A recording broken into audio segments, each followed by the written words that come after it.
Halo, perkenalkan nama saya Fanny Armi Fitri. Saya dari kelas 2021D tingkat 4 semester 7. Di video ini saya akan membahas tentang pelanggaran HAM. Di sini saya mendapatkan salah satu kasus. Kasusnya itu tentang pembunuhan. Nah, di sini saya akan menceritakan sebuah peristiwa pembunuhan.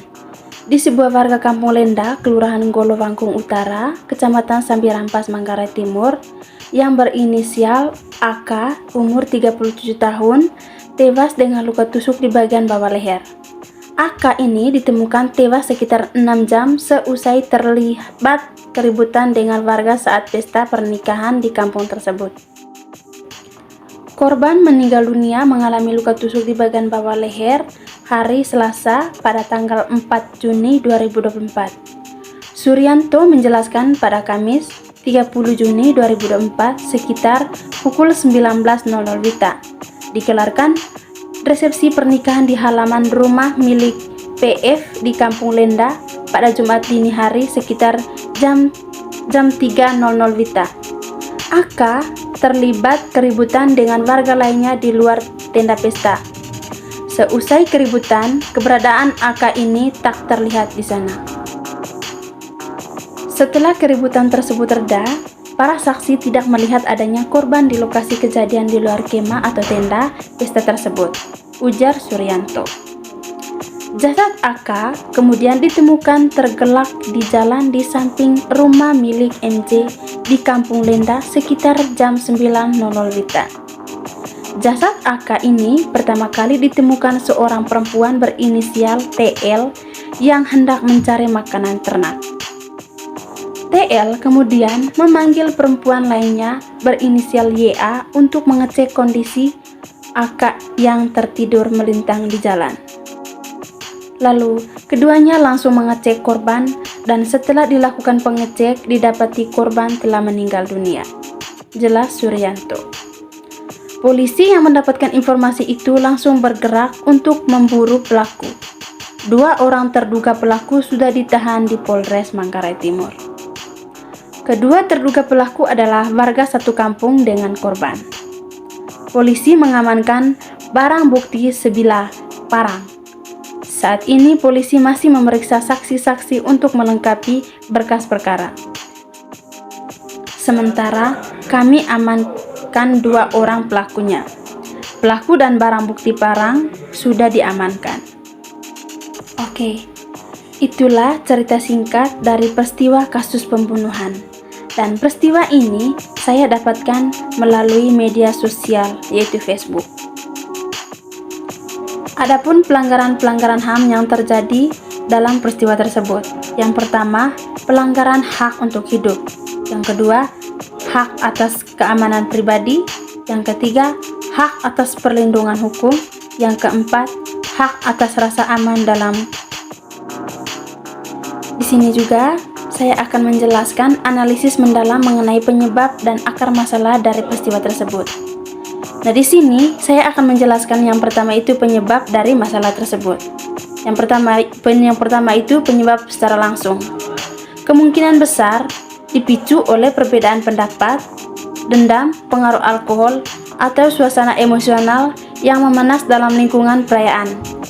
Ketidakhadiran mekanisme mediasi atau pihak yang mampu meredakan situasi memungkinkan konflik ini berkembang menjadi tindak kekerasan. Yang kedua yaitu penyebab tidak langsung. Budaya penyelesaian konflik yang kurang efektif. Dalam beberapa komunitas, konflik seringkali tidak diselesaikan secara damai, melainkan melalui tindakan kekerasan atau pembalasan. Kurangnya tokoh masyarakat atau pihak ketiga yang dapat menjadi monitor dalam situasi tegang. Yang ketiga, akar masalah dari peristiwa tersebut. Yang pertama, pendidikan dan kesadaran hukum yang rendah. Pelaku mungkin tidak memahami konsekuensi hukum yang berat dari tindakan mereka. Rendahnya kesadaran mengenai pentingnya penyelesaian konflik secara damai dapat mendorong penggunaan kekerasan sebagai solusi. Yang kedua, kondisi sosial ekonomi. Kemungkinan Ketimpangan sosial ekonomi di antara warga kampung dapat menciptakan ketegangan yang terpendam. Keterbatasan akses terhadap fasilitas pendidikan atau kegiatan yang membangun dapat meningkatkan potensi konflik. Berikutnya, analisis dan pendapat mengenai solusi atas masalah tersebut, yaitu minimnya resolusi konflik. Keributan yang terjadi di acara pesta menunjukkan kurangnya kemampuan masyarakat dalam menyelesaikan konflik dengan cara damai. Yang kedua, kegagalan manajemen keamanan. Acara seperti pernikahan yang melibatkan banyak orang seharusnya memiliki pengamanan atau pengawasan untuk mencegah hal-hal yang dapat memicu konflik. Dampak dari peristiwa tersebut yaitu yang pertama, dampak bagi korban dan keluarga korban dalam jangka pendek. Yang pertama, trauma emosional dan psikologis. Keluarga korban akan mengalami kesedihan mendalam akibat kehilangan anggota keluarga. Yang kedua, gangguan ekonomi. Jika korban adalah tulang punggung keluarga, keluarga akan menghadapi kesulitan ekonomi mendadak. Yang ketiga, kehilangan rasa aman. Keluarga korban mungkin merasa terancam atau takut atas potensi konflik lanjutan. Dan yang kedua, dampak bagi pelaku dan keluarganya dalam jangka panjang. Yang pertama, kerugian emosional berkelanjutan.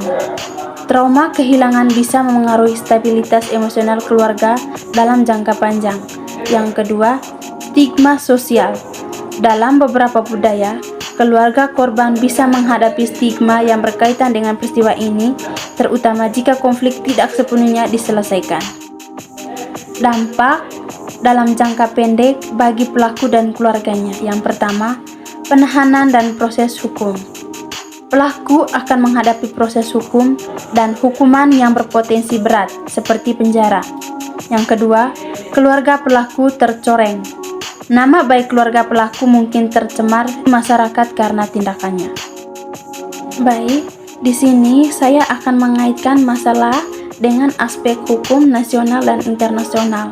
Yang pertama, aspek hukum nasional. Pidana pembunuhan dalam KUHP, pasal yang dilanggar, kasus ini melibatkan pelanggaran pasal 338 KUHP, pembunuhan yang berbunyi, barang siapa dengan sengaja merampas nyawa orang lain dihukum karena pembunuh dengan pidana penjara paling lama 15 tahun.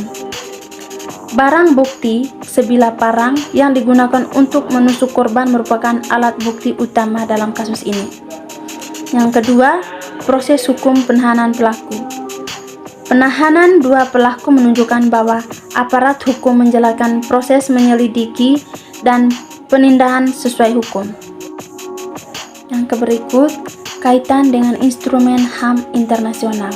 Poin yang pertama, A. Kovenant Internasional tentang Hak-Hak Sipil dan Politik atau ICCPR.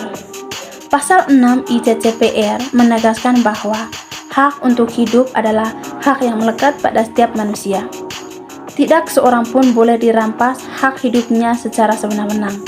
Poin yang kedua itu B. Deklarasi Universal Hak Asasi Manusia atau HAM.